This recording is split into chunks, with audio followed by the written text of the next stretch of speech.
When I first moved into the old Victorian house on the outskirts of town, I was enchanted by its timeless beauty and the stories that seemed to whisper through its creaking floors and weathered walls. I was eager to start afresh, to create new memories within these historic walls. Little did I know the house had its own memories, its own lingering past that was far from ready to let go. The first few nights in the old Victorian house were peaceful, with nothing more than the usual creaks and groans of an aging structure settling into its bones. I found comfort in the rhythmic sounds, a reminder that this house had stood the test of time and sheltered many before me. The gentle hum of the wind through the eaves and the occasional soft patter of rain on the roof became my nightly lullabies, easing me into a restful sleep. As the days turned into weeks, the house began to reveal its secrets in small, almost imperceptible ways. It started subtly, with faint whispers that seemed to drift through the air just as I was on the edge of sleep. At first, I dismissed them as tricks of my tired mind, remnants of dreams lingering as I woke. They were so soft, so elusive, that I could barely make out any words, just the faintest murmur, like a distant conversation happening in another room. I told myself it was nothing. An old house like this was bound to have its quirks. Perhaps it was the wind playing tricks, or the house settling more than usual, but the whispers persisted, becoming a nightly occurrence. They grew slightly louder, more insistent, as if they were trying to convey something important. I found myself lying awake, straining to catch any discernible words, my heart pounding in my chest. One afternoon, while exploring the house, I discovered a room I hadn't noticed before.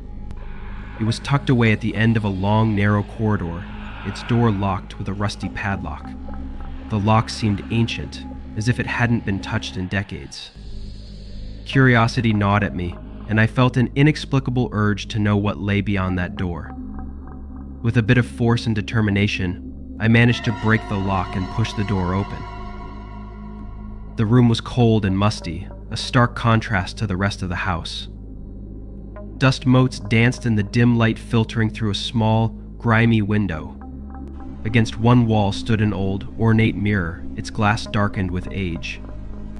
As I approached the mirror, a chill ran down my spine. My reflection stared back at me, but there was something off about it. The room behind me in the mirror seemed darker, the shadows deeper. I turned around quickly, expecting to see someone or something, but the room was empty. I laughed at myself, shaking off the eerie feeling. But then I heard a low, guttural moan that seemed to resonate from the very walls.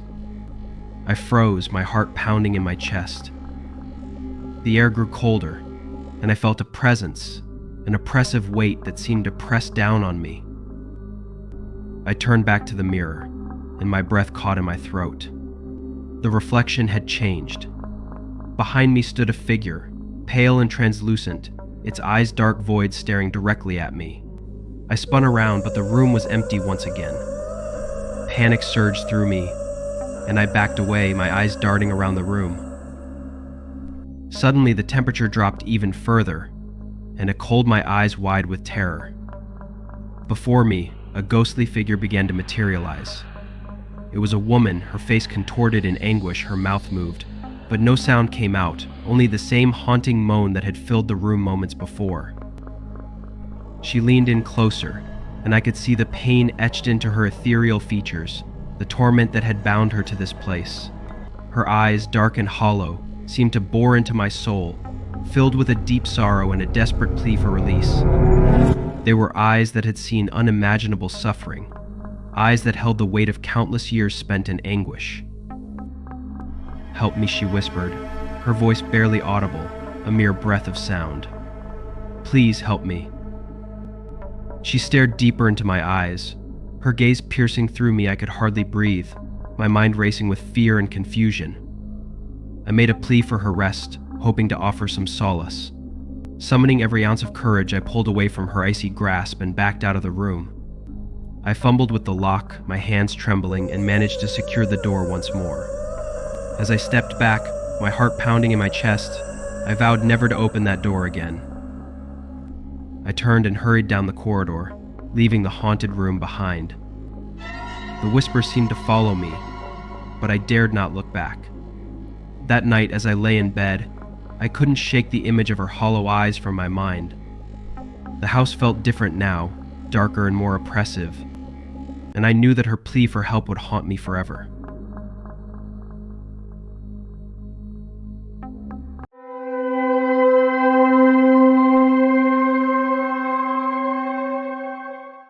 It was a late Friday night when my business meeting finally wrapped up. The clock had just struck 11, and I had a 3-hour drive ahead of me to get back home. As I navigated the lonely highway, the darkness seemed to swallow my car whole, with only the dim glow of my headlights piercing the thick black void. The road was eerily empty. Not a single car in sight, no roadside lights, just the endless stretch of asphalt winding through barren fields and desolate countryside. I felt a chill run down my spine, but I brushed it off as the result of a long, exhausting day. About an hour into my drive, I noticed something strange. In the distance, through the thick fog that had begun to settle, I saw a figure standing in the middle of the road. I slowed down, squinting to make out who or what it was. As I approached, I saw a man, or at least what appeared to be a man. His clothes were tattered, and his skin had a ghostly pallor, almost translucent in the beam of my headlights. I rolled down my window slightly. "Hey, do you need help?" I called out, my voice trembling despite my best efforts to stay calm. The figure didn't respond. Instead, it began to walk towards my car, slow and deliberate. I felt an overwhelming sense of dread. Something was very wrong. My instincts screamed at me to drive away, but my curiosity kept me rooted in place. When the figure was just a few feet from my car, I saw its face clearly for the first time. Hollow eyes stared back at me, dark and endless like bottomless pits. Its mouth twisted into a grotesque grin, revealing rows of sharp, decayed teeth. Panic surged through me. I slammed on the gas, my tires screeching against the pavement as I sped away. In my rearview mirror, I saw the figure standing motionless in the middle of the road, watching me. I tried to shake off the encounter, convincing myself it was just my imagination playing tricks on me. But as I continued driving, the eerie feeling of being watched never left me.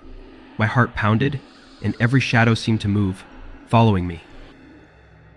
About 15 minutes later, my car started to sputter. The engine light flickered on, and before I knew it, the car stalled. I was stranded in the middle of nowhere, with no cell service and miles away from the nearest town.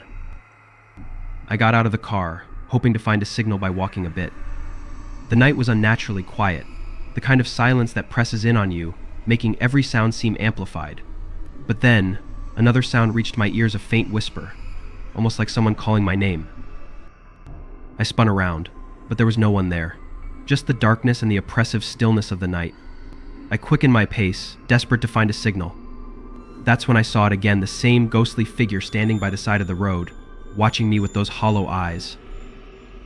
I broke into a run, my breath coming in ragged gasps.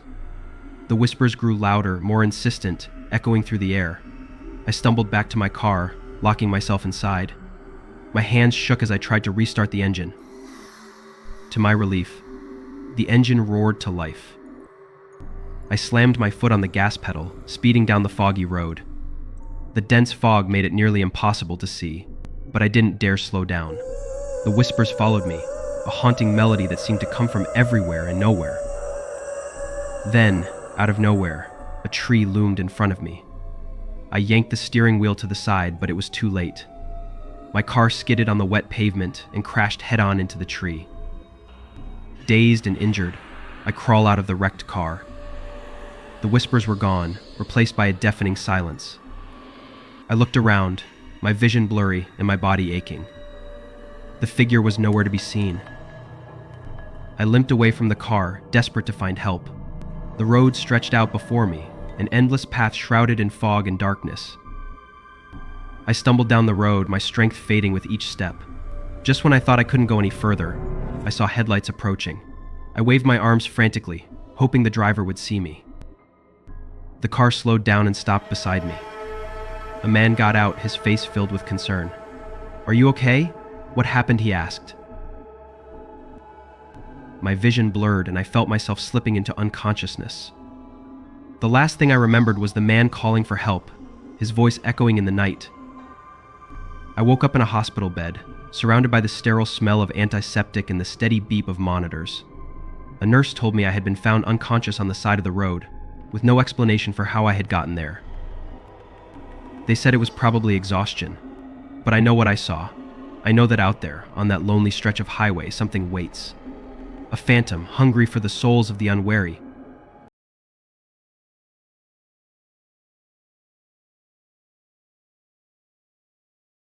It was a warm autumn afternoon when my daughter, Lily, begged me to take her to the park. She had just turned 10 and was full of life, her laughter echoing through the crisp air as she chased after fallen leaves. I sat on a bench, lost in my thoughts, occasionally glancing up to see her play with other children. That's when I noticed her excitement change. She had found something. As she approached me, her tiny hands clutched an old, dusty doll. Its porcelain face was cracked, and one eye was slightly askew, giving it an unsettling look. "Look what I found, Mommy," she exclaimed, her voice a mixture of joy and something that sent shivers down my spine.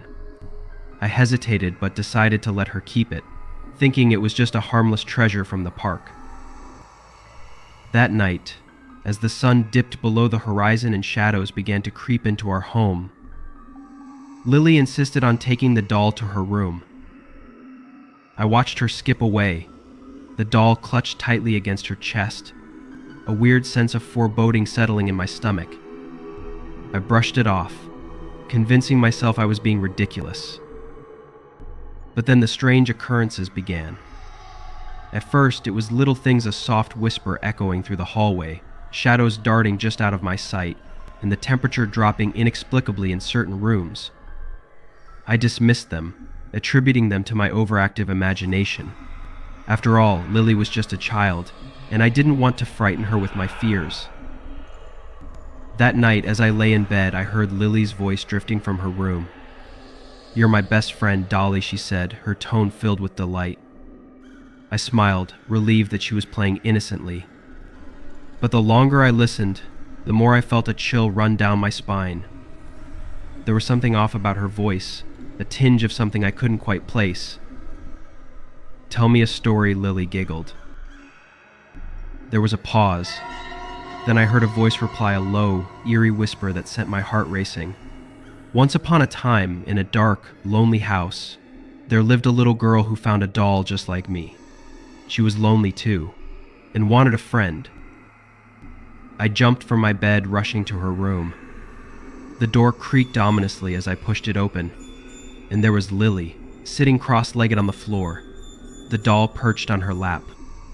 The room was bathed in the soft glow of a nightlight, but a strange darkness seemed to swirl around the doll.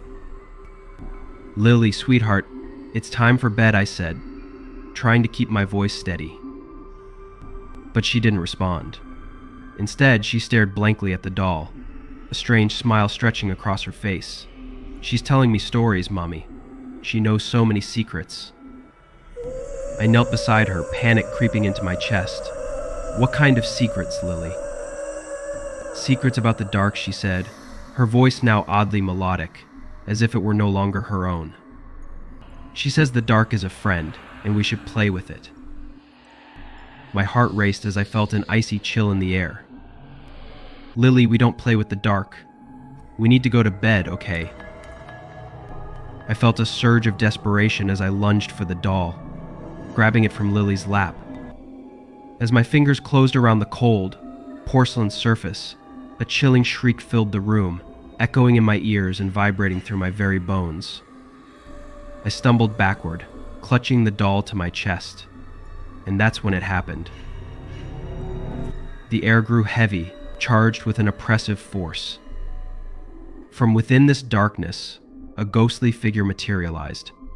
It was a spectral presence, its form shifting and hazy, but its eyes, those hollow, void-like eyes, were fixed on me with an unrelenting malevolence.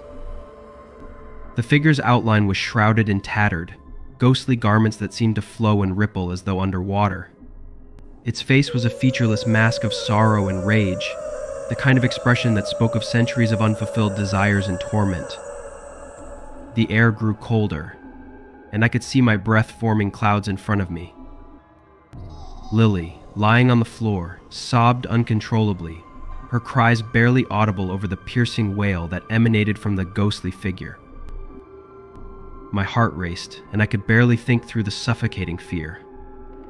I knew I had to act quickly, or the ghost's wrath would consume us both. With a final, desperate effort, I turned and hurled the doll out the window. The figure's anguished cry followed it, echoing into the night. The room's temperature seemed to drop even further as the spectral presence let out one last mournful wail before it began to dissolve. I pulled Lily into my arms, holding her tightly as we both sat in the aftermath of the haunting. The ghostly figure was gone, but the lingering sense of dread remained. I knew that whatever had been attached to that doll was no longer a threat, but the memory of its presence would haunt me forever.